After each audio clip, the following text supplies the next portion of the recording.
নির্বাচনী প্রতিশ্রুতি বাস্তবায়নে সরকারের দায়িত্ব গ্রহণের শুরু থেকে উদ্যোগী হওয়ায় বিএনপির শীর্ষ নেতৃত্বকে সাধুবাদ জানিয়েছেন রাজনৈতিক বিশ্লেষকরা। তাদের মতে ফ্যামিলি ও কৃষক কার্ড এবং ধর্মীয় গুরুদের জন্য নেওয়া কর্মসূচি সমাজের মধ্যে একটি ব্যালেন্স তৈরিতে সহায়তা করবে, যা দেশের ভবিষ্যৎ শাসন ব্যবস্থায় নতুন মাত্রা যোগ করতে পারে। বিএনপির নির্বাচনী ইশতেহার নিয়ে আহসান হাবিবের 2 পর্ব প্রতিবেদনের আজ প্রথম পর্ব দেখুন। আনুগত্য পোষণ করিব।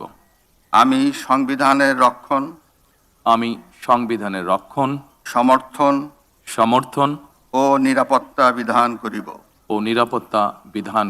5 আগস্ট পরবর্তী নতুন রাজনৈতিক বাস্তবতায় দায়িত্ব নেওয়ার পর থেকেই বড় ধরনের পরিবর্তনের ইঙ্গিত দিচ্ছে বিএনপি সরকার। দায়িত্ব নেওয়ার প্রথম দিন থেকেই নির্বাচনী প্রতিশ্রুতি বাস্তবায়নে কাজ শুরু করে দিয়েছেন প্রধানমন্ত্রী তারেক রহমান।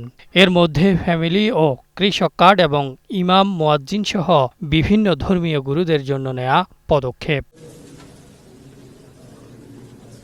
বাংলাদেশের অতীত রাজনৈতিক সংস্কৃতি বিশ্লেষণ করলে একটা বিষয় স্পষ্ট যে অনেক প্রতিশ্রুতি দেয়া হলেও বাস্তবায়ন হয় যৎসামান্য। যদিও 5 আগস্ট পরবর্তী সময়ে জনতার ভোটে ক্ষমতায় আসা বর্তমান সরকারকে ভিন্নভাবে মূল্যায়ন করতে চান বিশ্লেষকরা।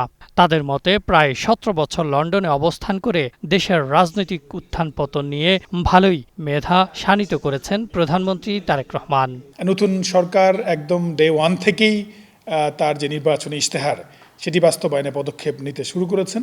সেটি বাংলাদেশের আগামী দিনের যে শাসন ব্যবস্থা সেটির জন্য এটি সুবাতাস বলে আমি মনে করব। প্রত্যেকটা জায়গাতেই আসলে কাজ শুরু করে দিয়েছেন এবং ইতিমধ্যে মন্ত্রিপরিষদে উনি একটা বার্তাও দিয়ে দিয়েছেন যে কোনোভাবেই কোনো ধরনের কারাপশনকে অ্যাকসেপ্ট করা হবে না। বিশ্লেষকদের মতে ফ্যামিলি ও কৃষক কার্ড বাড়াবে সামাজিক অন্তর্ভুক্তি, কেননা পশ্চাৎপদ মানুষের মূলধারায় যুক্ত হলে সমাজে সংহতি ও সহমর্মিতার পরিবেশ তৈরি হবে। এটা খুবই চমৎকার। এই মুয়াজ্জিনরা ভাতা পাবে, যেটা আগে কোনো সময় পায়নি। এই ফ্যামিলি কার্ড বা অমুক সমুক এগুলি তো তাদের জীবনমান উন্নয়নের ক্ষেত্রে সহায়তা করবে।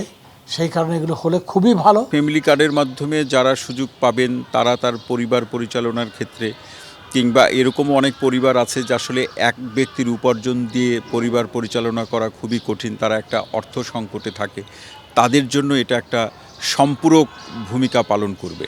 জুলাই আন্দোলনের পর দেশের ভবিষ্যৎ নিয়ে মানুষের মধ্যে যে প্রত্যাশা ও আকাঙ্ক্ষা তৈরি হয়েছে, বর্তমান সরকারকে সেটিতে প্রাধান্য দিলেই লক্ষ্য অর্জন সম্ভব হবে বলে মনে করেন তারা। সরকার যদি এই বাস্তবায়নের ক্ষেত্রে তার যে পরিকল্পনা এবং পরিকল্পনার সাথে যারা যুক্ত হবেন তাদের কার্যক্রমের যে জবাবদিহিতা যদি নিশ্চিত করতে পারেন, এই ফ্যামিলি কার্ড থেকে শুরু করে এই প্রতিশ্রুতিগুলো বাস্তবায়নের প্রশ্নে যদি সুশাসন নিশ্চিত করতে পারেন, তখন এই ব্যাপারগুলো নিয়ে খুব একটা বেশি সরকারকে অস্বস্তির মধ্যে পড়তে হবে না। জন আকাঙ্ক্ষার সরকার যদি প্রতিষ্ঠিত হয় তাহলে কিন্তু আপনি অবশ্যই দেখবেন যে স্থানীয় পর্যায়ে আপনি প্রত্যেকটা পলিসির একটা ইমপ্লিকেশন পড়বে। মানে আমার দলের বা অন্য দলের সেটা মাথায় না রেখে যদি আমি ট্রিটমেন্টটা করি তাহলে জনগণ এটা সুফল পাবে। আর যদি আবারও সেই দলীয় বিবেচনা নেওয়া হয়, কথার কথা সব থেকে যায়, তাহলে জনগণ এটা সুফল পাবে না। যাদের মধ্যে শহরে গ্রামে সকল জায়গায় মানুষকে তারা বিএনপির নির্বাচনী প্রতিশ্রুতি ঘিরে মানুষের মধ্যে যে আকাঙ্ক্ষা তৈরি হয়েছে তা পূরণ করতে হলে দায়িত্বে থাকা ব্যক্তিদের দলকানা মনোবৃত্তি ছাড়তে হবে বলে মনে করেন বিশ্লেষকরা। মানে একটি নতুন প্রেক্ষাপটে নতুন সরকার দায়িত্ব নিয়েছে, নতুনভাবে মানুষের কাছে মানুষকে সেবা দেয়া, আহসান হাবিব, গ্রিন নিউজ, ঢাকা। সহায়তার আওতায় নিয়ে আসা।